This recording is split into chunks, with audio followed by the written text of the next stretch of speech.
प्रिय दर्शकगण, सादर नमस्ते। आज हम जीवनी चालीसा के 12वें पात्र और इस 12वें पात्र में हमने इस चालीसा की मर्यादा को रखते हुए दो को ले लिया साथ, आर्यभट्ट और वराहमिहिर। आज विज्ञान बहुत बढ़ गया है और मनुष्य चांद पर तो चला ही गया, मंगल पर भी जा रहा है, इतनी बड़ी खोज कर ली। तो हमारे भारत के लोग कहते हैं कि वेदों में सारा विज्ञान भरा हुआ है और वास्तव में भरा हुआ भी है। और इसी बात को ध्यान में रखते हुए आप जानते हैं कि जो पहला उपग्रह भारत में छोड़ा गया उसका नाम आर्यभट्ट रखा गया। तो आज के जीवनी चालीसा के पात्र आर्यभट्ट और वराहमिहिर, ये दोनों समकालीन हैं। मैं ये बताना चाहता हूँ कि आर्यभट्ट गुप्त काल में हुए और ये बहुत बड़े खगोल शास्त्री थे, ज्योतिष शास्त्री थे और इन्होंने शून्य की खोज की। शून्य,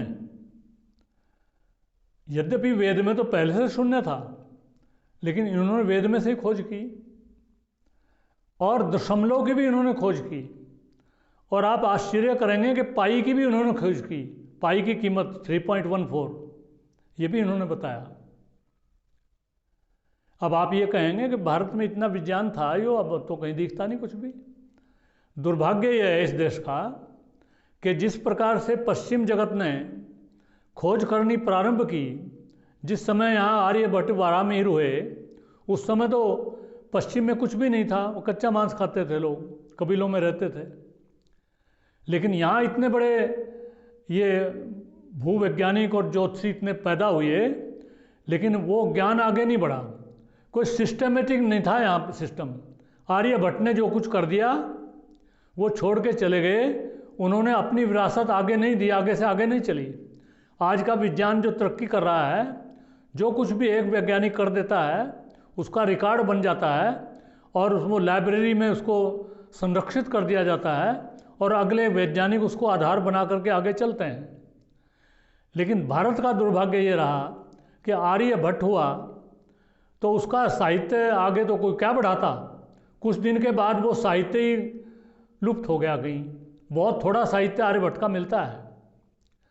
आर्यभट्ट ने बहुत ज़्यादा काम किया और वराहमिहिर भी उनके समय में हुए। आर्यभट्ट ये गुप्त काल में हुए हैं और गुप्त काल में कुछ हिंदुओं का भी प्रभाव पहले रहा, कुछ कभी बौद्धों का भी हो जाता था। पाटलिपुत्र में उनकी राजधानी थी और इनकी विद्वत्ता को देखते हुए नालंदा जो विश्वविद्यालय था, जो बहुत बड़ी उस समय यूनिवर्सिटी थी और दुनिया भर से लोग वहाँ आते थे, ये फाहियान भी वहाँ आया रहा और आगे चल कर के फिर ह्यूनसांग भी वहाँ आया और बाहर से यूनान से भी लोग आते थे और वहाँ पढ़ाई लिखाई होती थी। वहाँ के उपकुलपति भी, वहाँ का जो प्रमुख है वो आर्यभट्ट को बनाया गया।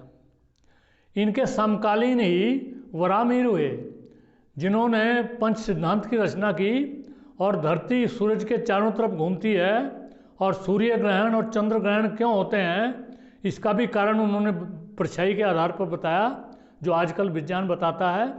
इससे 800-700 साल बाद ये कोपरनिकस ने और न्यूटन ने और गैलीलियो ने ये धरती घूमती है उसके बाद में बताया ये, और ये सारा श्रेय उन्हीं को मिल गया क्योंकि यहाँ से ज्ञान सारा ये यूनान में चला गया। यूनान के लोग यहाँ पढ़ने आते थे, तो भारत कहीं लुप्त ही हो गया। तो इसमें कोई संदेह नहीं है कि भारत के पास सारा ज्ञान का आधार था। आज भी पश्चिम के लोग, आइंस्टीन तो बहुत बड़े वैज्ञानिक हुए हैं 20वीं सदी में, उनके मुकाबले का कोई वैज्ञानिक 20वीं सदी में का अब तक, जब से विज्ञान ने अपनी खोज प्रारंभ की हैं, न्यूटन को भी उसने सरपास कर दिया, न्यूटन को भी उसने रिवाइज कर दिया और दूसरी थ्योरी दे दी न्यूटन को गलत बता करके। आइंस्टीन ने जो रिलेटिविटी की थ्योरी दी, तो आइंस्टीन ने कहा कि we owe a lot to the Indians who taught us how to count, कि हम भारत के बहुत ऋणी हैं जिन्होंने हमें बताया कि हमें गिनना किस प्रकार से चाहिए। तो ये गिनती 0 से लेकर के और 9 तक की गिनती और आगे दहाई और सैकड़ा, ये सारा ये भारत में था।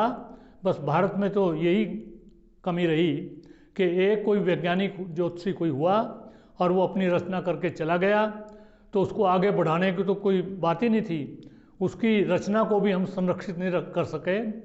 तो इस प्रकार से मैं इस जीवनी चालीसा के माध्यम से इन दोनों पात्रों को, आर्यभट्ट को और वाहमीर को लेकर के ये बताना चाहता हूँ कि भारत में जो वैदिक विज्ञान है वो बहुत ऊंचा विज्ञान है। आजकल तो वैदिक गणित की भी बहुत चर्चा चल रही है, कहीं कहीं तो कोर्स में भी उसको लगा दिया, दुनिया भर के ऊपर उसके लोग अध्ययन कर रहे हैं।